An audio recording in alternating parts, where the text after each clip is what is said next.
Hi everybody, today we're going to talk about Federal and Mini COBRA. We're going to start with Federal COBRA and who it applies to. It applies to employers who employ 20 or more employees. Who qualifies?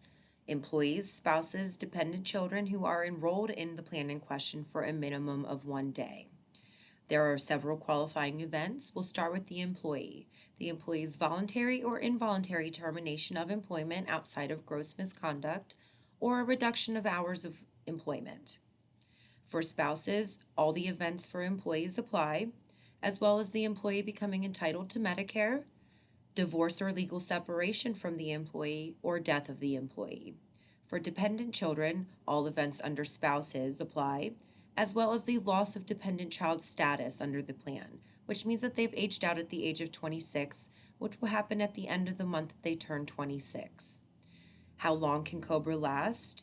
Generally 18 months. There are a few exceptions. Those exceptions are it will be 36 months for a spouse or dependent child if the qualifying event is divorce, legal separation, or the employee becomes entitled to Medicare. It's 36 months for a dependent child if that child loses dependent child status under the plan. It's 36 months for any qualified beneficiary who experiences a second qualifying event, and 29 months for all of a family's qualified beneficiaries if one of the qualifying beneficiaries in the family is disabled.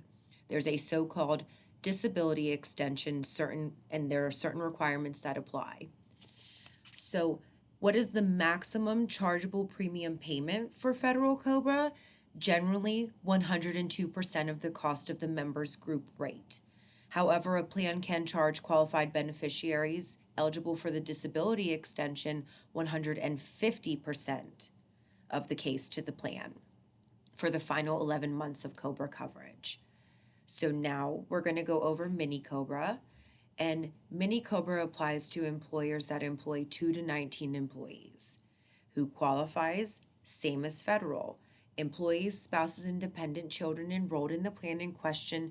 However, they must have been continuously insured for 3 consecutive months. So under Federal COBRA, it is 1 day. Under Mini COBRA, it is 3 consecutive months for them to be eligible. It must end with a termination of coverage.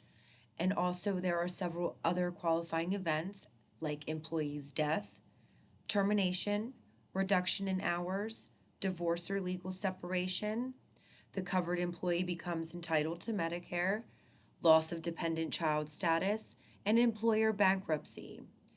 So how long does Mini COBRA last? Mini COBRA lasts for 9 months in the state of Pennsylvania. Again, Federal is 18 months in general. Mini is 9 months. The maximum chargeable amount for Mini COBRA is 105%. So how Federal's 102%, Mini is 105%. So you can see it can get kind of confusing. So please feel free to reach out to me with any questions. We have vendors available to get your employer groups set up with Federal COBRA or Mini COBRA, and I am more than happy to help go over any questions you have. Thank you.